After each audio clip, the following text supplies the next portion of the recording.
Oi, gente!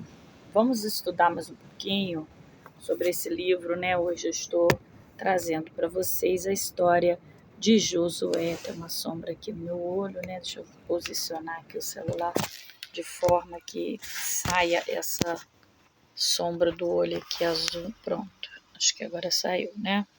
Muito bom, pronto. Melhorou? Melhorou. Vamos lá, Josué.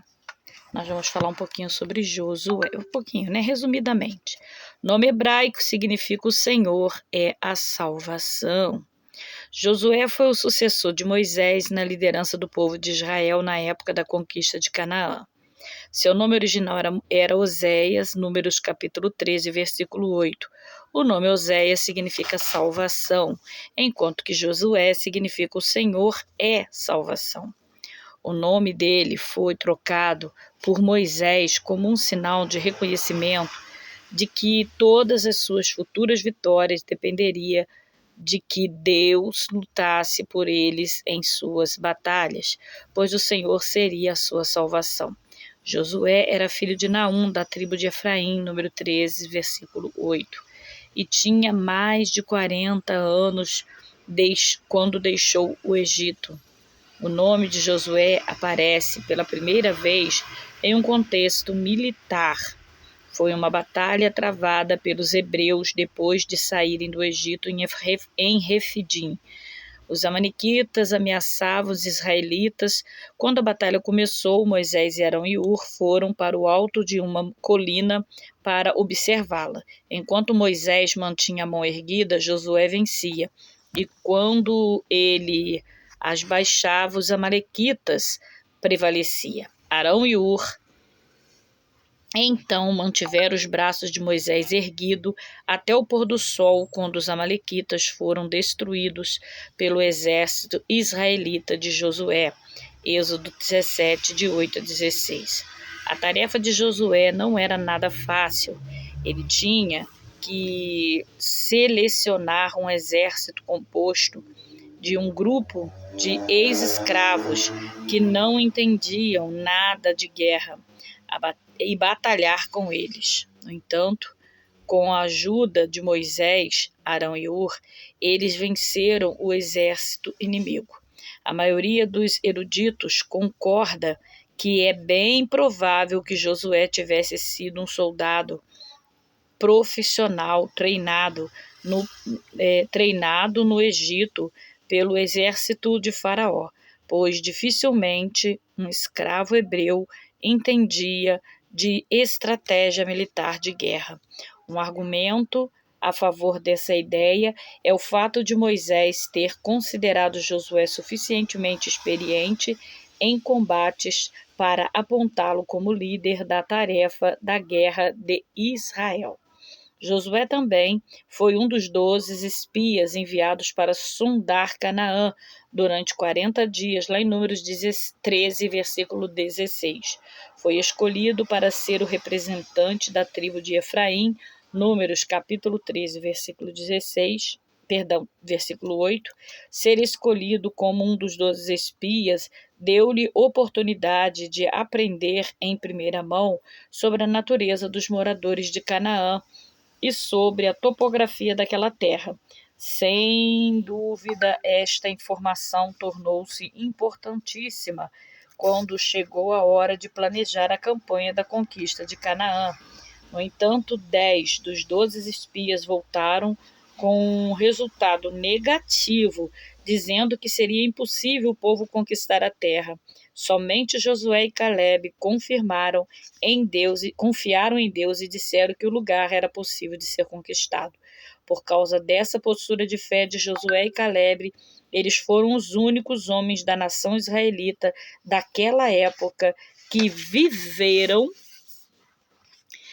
a promessa de entrar na terra prometida e receber uma herança ali. Números de 14, de 6, 30, 38, 26, 65 e 32, 12 e Deuteronômio 1, de 34 ao 40. Quanto aos 10 espias que fizeram murmurar, toda a congregação contra o Senhor, Deus enviou uma praga e matou todos eles. Número 14, de 36 a 37. Quando a nação foram condenada a 40 anos de peregrinação que terminaram em morte no deserto, 1 ano para cada dia que os espias estiveram em Canaã. Olha que forte. Durante aquele ano, no Monte Sinai, Moisés passou a considerar Josué como seu moço.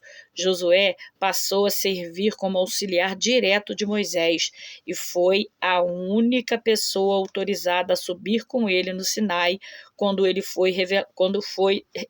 a lei foi revelada. Êxodo 24, 13 e 32, 17. E a acompanhá-lo quando ele ia à tenda da congregação onde encontrava e ouvia o Senhor. Êxodo 33, 11. Esse foi um fator decisivo para consolidar o papel de Josué como sucessor de Moisés na liderança do povo israelita.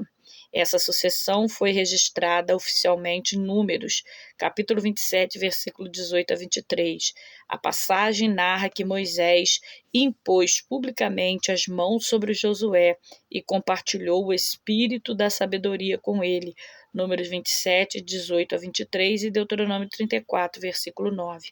Responsabilidade de Josué determinava a sua permanência diante do sumo sacerdote Eleazar, o qual discerniria a vontade de Deus por meio do uso de Urim. Incluíram também a liderança do povo de Israel e o comando da força militar israelita. Juntos, Josué e Eleazar receberam a instrução de concernentes a distribuição das terras do lado oriental do Jordão entre as tribos. Números capítulo 32. Quando Moisés e Josué se dirigiram à porta da tenda, Deus comissionou Josué a uma forma direta. Deuteronômio 31, 14, 15 e 23. E todo o Israel percebeu que Josué era o escolhido de Deus para suceder Moisés. Ou seja, Moisés não escolheu o moço sozinho. Josué era a escolha principalmente de Deus. Seu comando, no entanto, foi como a de um líder ou chefe militar, enquanto o de Moisés havia sido um chefe tribal. Deus deu ordem a Moisés para fortalecer Josué, Deuteronômio 1, 38, e encorajá-lo, Deuteronômio 3, 28. Depois, pela boca do próprio Deus, Josué ouviu a confirmação da palavra de Moisés quando Deus falou com ele usando as mesmas palavras que Moisés dissera.